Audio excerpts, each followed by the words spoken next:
Hello, my name is John Cutler, and this talk is titled The Alignment Trap. First, a bit about me. I did spend some time as a UX researcher, but predominantly I've been a product manager, business analyst. I had some startups, and I probably ended up doing a fair amount of design over the years, poorly. I always remember, actually, I interviewed at a company and we went through this design sense activity. And I said, well, ideally, hopefully I'm partnering with really good designers here. And suffice to say, I didn't get that job.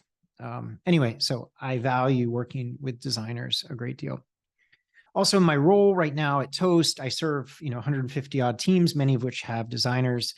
So thinking about alignment is something I do often. You can reach me on LinkedIn if you like, if that's easier, or follow my newsletter, which I publish every week or so, called The Beautiful Mess. Now, when I was thinking about this talk, I had some other titles in mind. One was Just is a four-letter word. Another one of my favorites was Three Bullet Tyranny. I hate three bullets. It's like my kryptonite. How I cured myself of the obsessive need to define, align, organize, and categorize. That was a little long. Confessions of a Disillusioned Amateur Information Architect. That one's for Lou. My designer friends are acting kind of authoritarian lately. That was a little long, just like a slightly bit controversial. Kind of opted out of that one. So we ended up with the alignment trap. Now, this talk is grounded in my personal journey as a professional. And over the years, decades, I guess at this point, I would spend many years involved in one just or another. If I could just define terms, if I could just map it out with the team, if we could just align on the goals, if we could just find our North Star metric. It's been a couple of years, just even recently on that one. If we could connect enough dots, if we could get enough of the right people in the room, if we could surface every perspective, if we could understand everyone, then everything would be great. Then we could use Miro a lot. Actually, this is from my current job. So yes, I'm still at this. I still, maybe my latest just, if I can just create a large enough Miro board, then everything will be okay. But anyway, you get the idea. And one thing that I've noticed is that other people have gone through this justing sort of journey. And where we are right now, things are pretty volatile, uncertain, complex, and ambiguous at the moment. One thing I've noticed is that the justing has increased. My favorite quote recently is, I never thought I'd say this, but can someone please just make a frickin' racy, please? And so one observation, I've been through my own journey of justs over the years, but also we're sort of in a collective just period because things are difficult at the moment. Things are incredibly volatile. And when we most need flexibility and be able to roll with the ambiguity a little bit, that's a privileged thing to say, but just sort of roll with the ambiguity. We desperately also want certainty, and the stress levels are going up in our jobs. And so anyway, you get the idea there. Related to this is that the current economic climate, I believe, is unfriendly to glue people. And I'm a self-defined glue person. In fact, I've burnt newsletter ink, virtual ink on this topic a bunch of times. I wrote a post called The Integrator Burden. It's basically how glue people don't get any respect. In the current economic climate, this means more, though. It literally means that glue people are getting fired, which is unfortunate. And then when maybe they're not getting fired, but when things are kind of cracking at the seams, we realize how important the glue people are, but you don't really know a glue person is important until all the cracks form and the joint between the furniture splits in half. So part of this talk was thinking to myself, okay, we've got all these glue people who are really interested in aligning, really interested in bringing people together. If we could just connect all these parts, things would be good. And the overall economic climate is not friendly to glue people at the moment. I would say one thing that's interesting about glue is it doesn't really, at least the cheap kind of glue, doesn't really transfer information all that well. And it's not really all that flexible. So I'm questioning my use of the metaphor from the beginning. But this is related to this topic of alignment that we're getting into. Now, another inspiration for this talk when thinking about it is meeting personally many design leaders who had spent the last 5-10 years working so hard Here's they are. There's this fish. And they worked so hard to get this seat at the table that they were really eager. They forged out, if I could just get to the seat at this table. And then in the last 2 or 3 years, sort of the table has shifted. Things are really different. It's not growth at all costs. There's not, people aren't just throwing away money.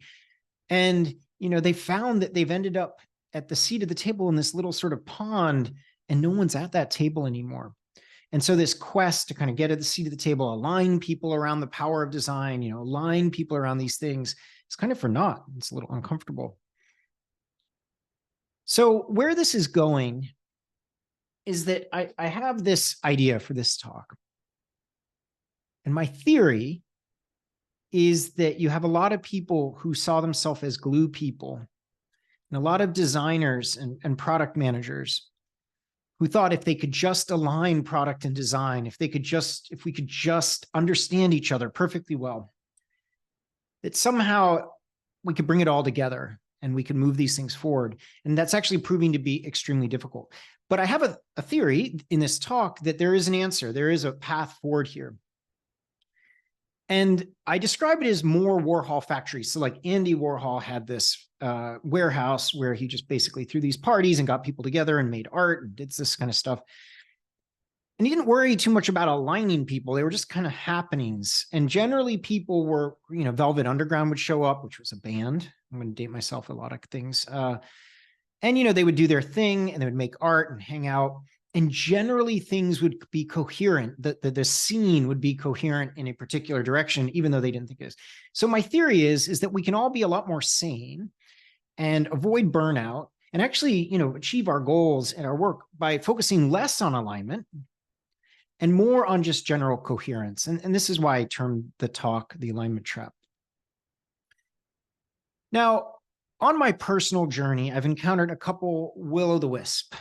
There's these sort of light, sinuous light things in the darkness that lead travelers and journey people astray.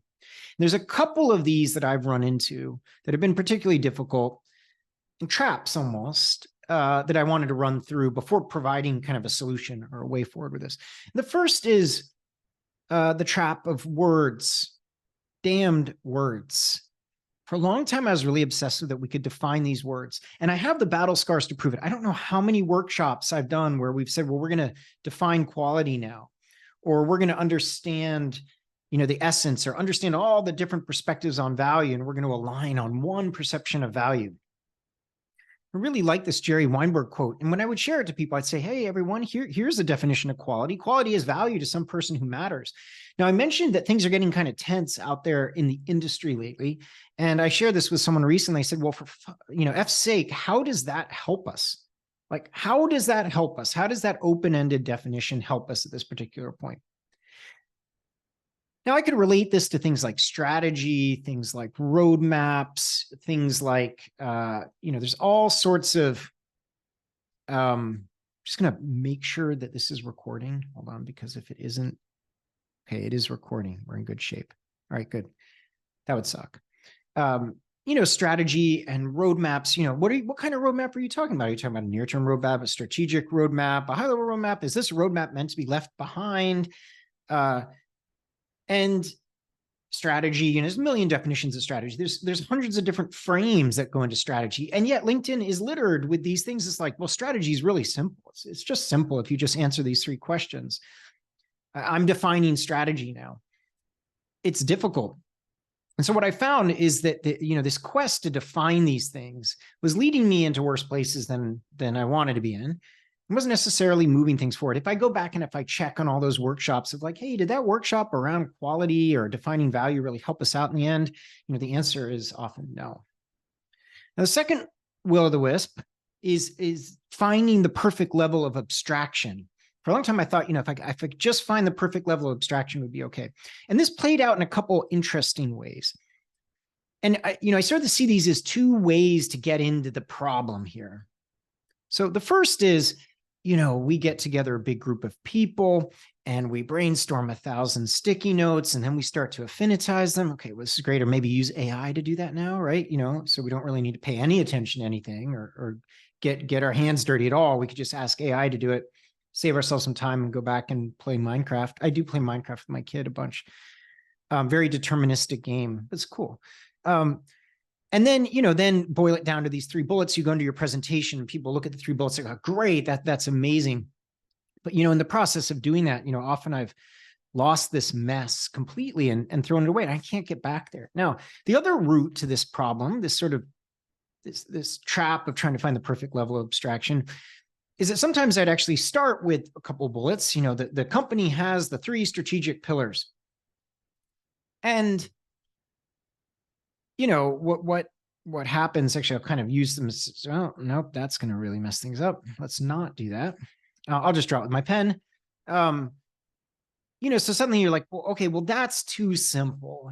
People have more questions, and maybe we'd put sticky notes, in a 2x2, draw them like that. Okay. All right, good. So we have 2 dimensions there. So now we're able to, add a little bit more spice to it. Then we do our 9 box. I found that executives, since they like things in 3s, you can actually get away with a 3x3, and you can give yourself a little bit more room. You're still dealing with some dimensions, but you can just play around a little bit more, or get the messy middle. Well, okay, you're looking at that for a while, but like in your heart, well, that's not really representing the complexity of what we're doing. So, maybe, for example, just done this extensive research on, the journey that people take through our product, and everyone desperately wants it to be this linear journey. And we've summarized it in 3 bullets, and then we're going down. So it doesn't really work like that. If you put it in a triangle, that gives you 3 dimensions, or you put it in a, Venn diagram, and you try to fill out every little spot, you kind of end back in the mess over there. Now, the problem here is that this first method, we kind of lose the mess. And the second method, we just literally hit the cognitive load of our organization. And then someone's going to say, when you can keep it simple, it would be simpler if we just did this. Now, I have the battle scars to prove this too. Here's my real word. So what you're seeing here is a model that I was responsible for building at a company that I worked at recently. And you can see, I start with the nice lists of things. Well, that list is too long. Well, how about this list? Well, that's list too long. Well, that list is too long. In 2021, someone said, well, couldn't it be simpler? Couldn't we just make a little maturity model? This was actually a whole model to explain what explains the performance of product teams. I went so deep. We hit that model. I'm like, oh, we just got to back up again. There's that sticky mess again. And maybe if we can put the stickies in enough boxes, people will think, oh, no, that's too much. Well, what if we put sliders? Okay, well, that's going to try to solve the problem. Oh, let's just make a loop. That's going to be really good. That's the loop. That's kind of hard. Well, let's just put them in the categories again. Well, let's put them in categories again. You can see this. Look, we ended up back at the same model 4 years later. Let's just add some more of these. Let's add some more of these particular lines. So you can see, here's 4 years of trying to align people on these things, but just trying to find the perfect level of abstraction. You're never going to win, right? Only to face the brutal reality of overwhelming cognitive load. An executive who's busy is like, well, I really like the concept, but it'd just be simpler as a tier 1 through 3. You'd be good, right? Oh, okay. So that's a little bit of the will-o'-the-wisp. Next is this sort of seduction of trees and pyramids and lines, of which I've fallen into a bunch of times. There's a guy, there's a person, Marcel Neto, and he went to this painstaking trouble. He actually incorporated 2 of my frameworks and a Gibson Biddle's framework and some Marty Kagan in there. And he tried to basically, here is the unifying theory of product, is this nice chart. Business strategy, product strategy, opportunities, bets, launch and learn, research, idea. They've gone triple diamond on us. They put some sliders, they have some loop. Oh, he had some loops in there. That was good. Just added some loops, some other loops, some back and forth. There's a bunch of different things. Threw in an MVP. That was good, but little bicycle things. Now, he was very sincerely made this chart, and he puts it out there. And I think Marty Kagan when we look at it, is this a joke? This reminds me of Safe. How to steal the soul of this poor guy, Marcel Neto. But you can see the seduction here. If we just layer in enough of these frameworks, it all starts to think it all makes sense, but doesn't. Hieronymus Bosch actually tried to do the same thing a long time ago in the Garden of Earthly Delights. If we could just paint the whole world as enough layers, it probably gets down to hell. And I don't know, there is nudity in this. I guess there's some orgies and then there's some bad stuff that happens there. And then things are really simple on the left. So this is kind of your, plan, do, check, act of Hieronymus Bosch. But you can see that that's challenging as well. It's like he tried to explain it all. And over the years, I began to realize, there's someone named John Boyd, and he's known for this original OODA loop. And I'll, hear an executive say, well, there's the OODA loop. You don't know it's a loop. Actually, the way John Boyd described it is there is observe, orient, decide, and act, but orients around cultural traditions, analysis and synthesis, and previous experience, and new information, and genetic heritage, and feeds forward into decision, and feedback loop goes around and around. Oh my God, that's a mess. I've kind of drawn my own fair share of these loops and things, some more helpful than others. My perpetual cone of uncertainty for product work on the thing, or the perpetual exploration of opportunities and possibilities. If you put enough lines and drawings together, you actually just get a straight box. I tried this triple diamond once, a little bit, now I'm going to get to the bottom of this by trying to explain these, and you can see you start to add so many lines into it. What I'm trying to get here is that there's a big seduction in terms of trying to align teams, that there is this perfect pyramid, starting at strategy at the top and down to execution at the bottom. If you could just figure it out and fill it in, and if you did your V2 mom or whatever you want to call it, things would cascade perfectly. And it just doesn't work like that. Next will of the wisp is simplicity. And I'll leave you with this part too, a great quote from Dr. Kat Hicks. What would it look like if we could ask, how do I make this the absolute best environment for complex problem solving, instead of how do I take away all these annoying hard problems? The stuff we want to accomplish in the world is hard, but can be joyful to accomplish. So what you get here is that even if you're trying to, find something that's simple and graceful and calms the heart and mind, like this AI generated app, which probably is not very usable, the input is itself complex. It is this complex interaction of human beings to create this simple thing. There's a lot to be said for that. But what I'm getting at here is, I fell for a long time into, if the simplicity of our methods, if things could just be simpler with our methods, then we could achieve wonderfully simple outputs. And that's a little bit dangerous here. So you can see some of the will o' the wisps that I've fallen into, which brings us to this, this image here that the sun is shining through and that there's a way forward. I don't think there is an answer, but there are some things you can keep in mind. So the first is the idea of limiting versus enabling constraints. And the big idea here is that if you can align people on a constraint, you don't need to worry about a bunch of other things. You don't need to worry about much of the other things that you try to align people on. So on the left, we have a limiting constraint. If George and Ina each collect 50% to Project Thunder, and then Lenny does 10% time combined with moving the 2 open recs to Team Apollo and hiring those 2 roles in the next 2 months, we should, if we combine Project Thunder and Project Inferno, we'll be able to finish Thunder, Inferno, and chip away at Homestead, so that when the hex pistols are done with the event streaming re-architecture, blah, blah, I can't even get that out. So you can, limiting constraints limit you. You feel like you're in a 3-dimensional maze. You're just adding these areas of alignment. It's not very graceful. What we want is an enabling constraint. Here's an HCI definition from the glossary of human-computer interaction, that a forcing function is an aspect of design that prevents us from taking this automated action while consciously considering information relevant to something. So when we think about enabling constraints, it's like we'll stick to a work in progress limit, or, hey, for new stuff, either offer a component to or draw from the design component library. For now, we'll do that without a mobile app, like those types of constraints. And when you think about alignment, one of those constraints is worth 1,000 of these line items and bullets that we see on the left.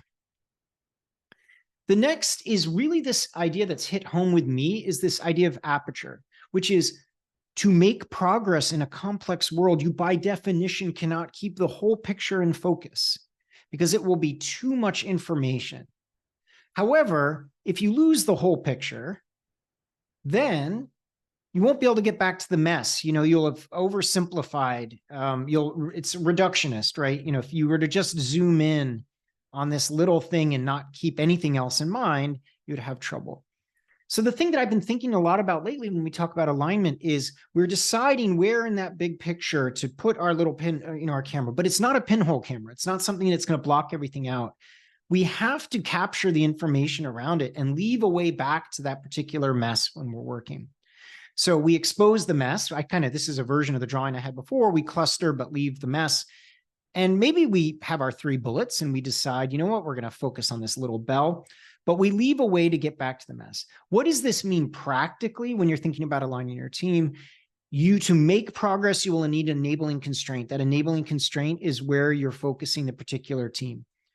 However, it's your job to keep the larger picture in soft focus at that particular point so that we can navigate these kind of uncertain times that we're in.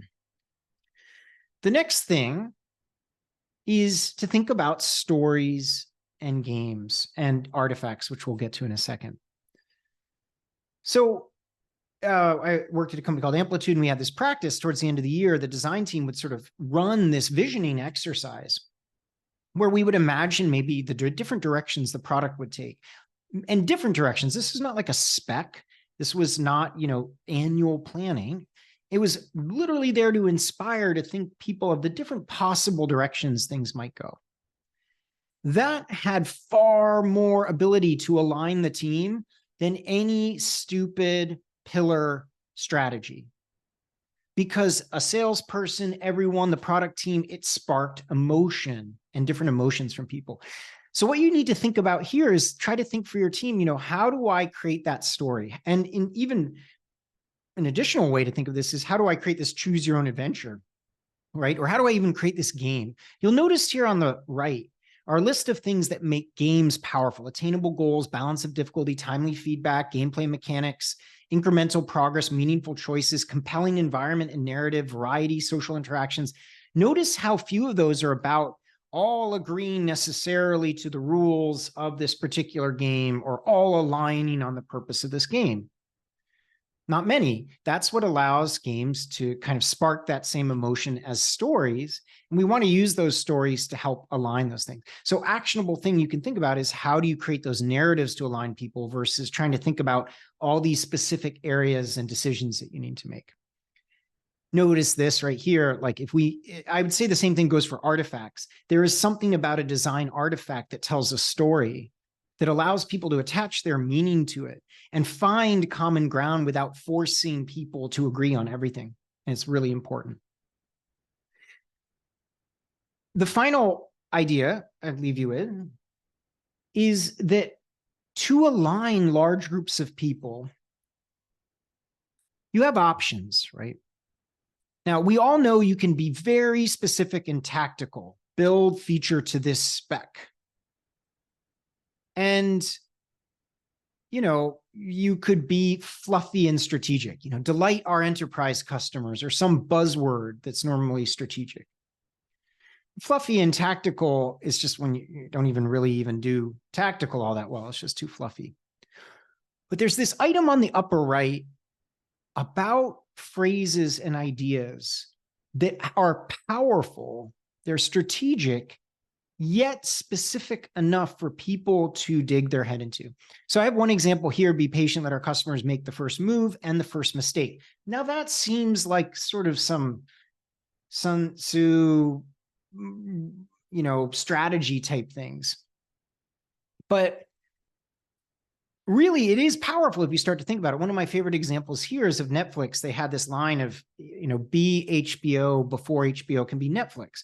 Now you think about that, and it's really a powerful statement because it sparks a bunch of ideas. It sparks a bunch of bits of creativity that are aligned around a central thing. What this means actionably is it means that your time to align your teams is much better spent designing a statement like this, building alignment around a statement. You're not going to get people to align. They're not going to say, I love that statement because of all the particular details in it. They're going to say, I love that statement. I can't exactly put my finger on it, but wow, it really is true. We want to be HBO before HBO can be Netflix. That's really powerful. So that's this final strategy you can use in these things. So just as a very, very quick summary of the strategies,